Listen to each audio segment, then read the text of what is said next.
y'all. Okay, so I am back, and today I have a review for the Hoka Cavu, which is one of Hoka's new shoes. They just came out with a new line this for 2018, which is the Pro Fly series. And so essentially what they're doing is that they made 3 new shoes. The Elevon, which is essentially going to replace the Vanquish, the Mock, which is supposed to replace the Clayton, and then they came out with a new shoe called the Cavu. So I did try all 3 of them, and I ended up gravitating towards the Cavu, so that's what I purchased, and I am here to review it for you guys. So anyways, obviously this is a road running shoe, and so this is what it looks like. Is it focusing? There we go. So this is it. And so I will say, whenever I was ready to try out this shoe, at first I was a little skeptical about it just because I had tried the Clifton and I wasn't the biggest fan, which to each their own. Everyone has their own personal preference in shoes. And as a disclaimer, number one, I mean, I'm sure you guys know that I am by no means sponsored for this video. I don't know if I'm supposed to say that. I think you're supposed to say that if you're not. But yeah, I'm not sponsored at all. And so I did get this shoe on my own. And another thing, what was I going to say? Oh, and so also my real disclaimer was, I do work at a run specialty store, so I always tell people, whatever anyone ever tells you about a shoe, take it with a grain of salt, because everyone's feet are so completely different that what I think is a good shoe may not be a good shoe to you, or what I think is a terrible shoe may be your favorite shoe, and there's no judgment on that. So anyways, back to my review of the Hoka Cavu. So like I said, this is a brand new shoe by Hoka. In my personally, I think that when I did, I was the most interested in the Mock at first because it was supposed to be the replacement for the Clayton, which they're no longer going to be making the Clayton. Now it's going to be pretty much the Mock.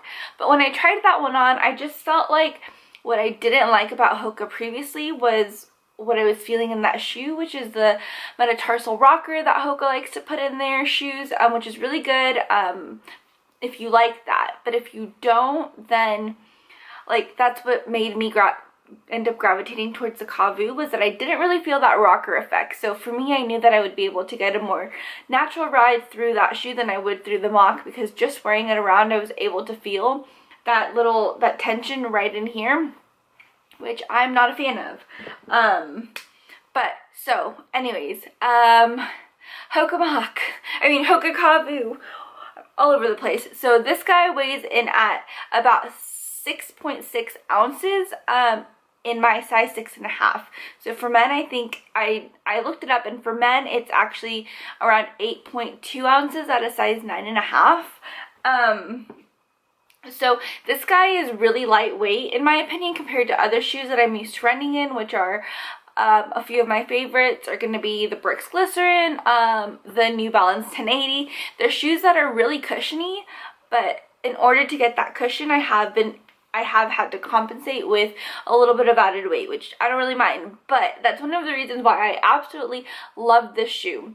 The Hoka Pro Fly series is supposed to be, so their whole concept was softer cushioning in the back of the heel for shock absorption and a more firm cushioning in the forefoot for responsiveness, which I'm all about a responsive shoe. Like, give me all the responsiveness in the world. I want to feel like I'm flying, like literally, no pun intended, but I love that bouncy feel. Like I have a pep to my step when I'm running.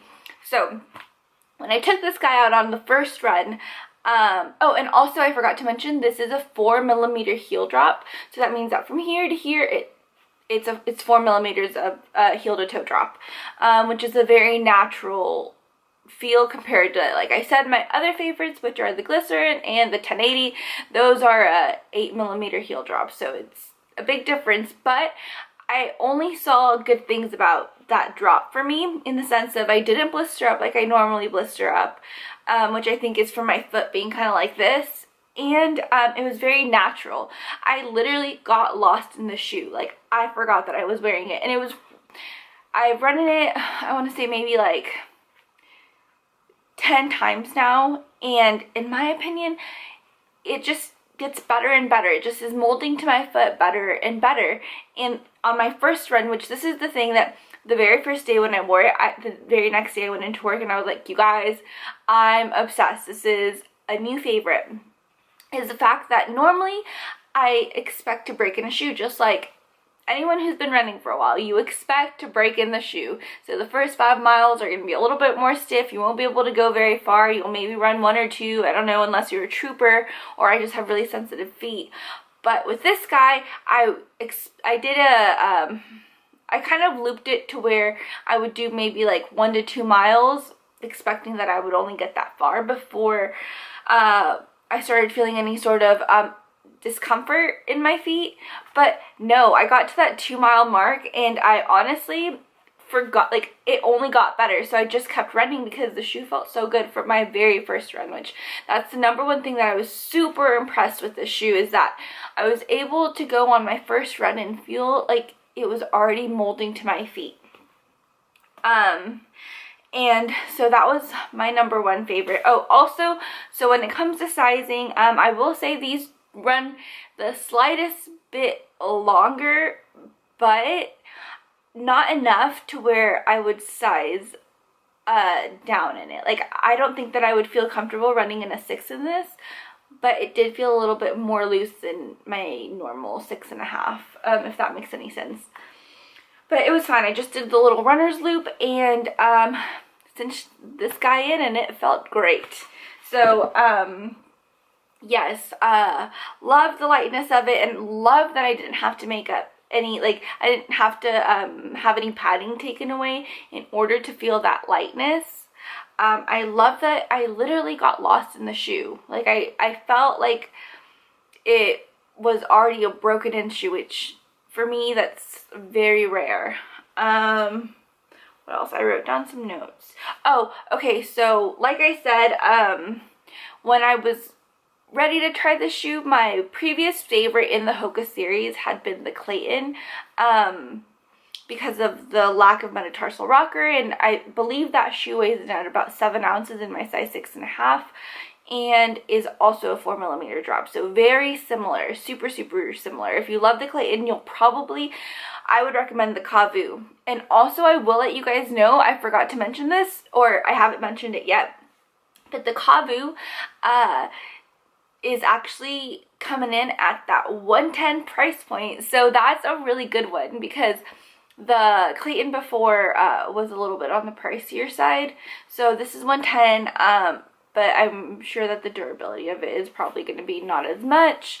Oh, and so that was my favorite, just because the Clifton, which I pulled out just so you guys can see, like, I loved it to stand. This is the one and only model of the Clifton that I bought, but I just wasn't a fan of this guy. Like, I don't really hit my heel, and these shoes kind of make you hit your heel, so or like they want you to do like that heel to toe type of movement, and I wasn't about it the whole entire time.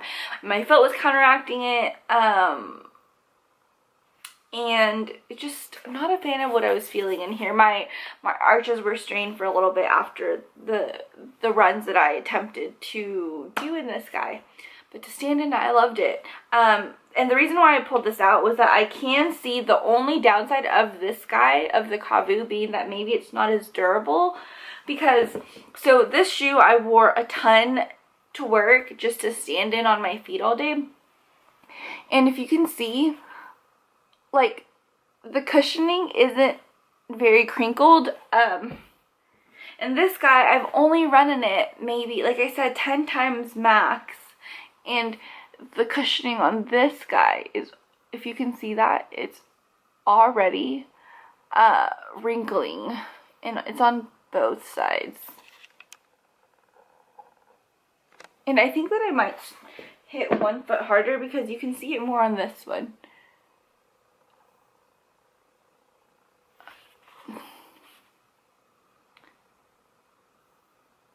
So I feel like the cushioning is already crinkling in a little bit, but it makes sense. It's 110. I'm not going to complain because there's so many upsides to it that I wouldn't mind it not lasting as long if that's the only downside of it.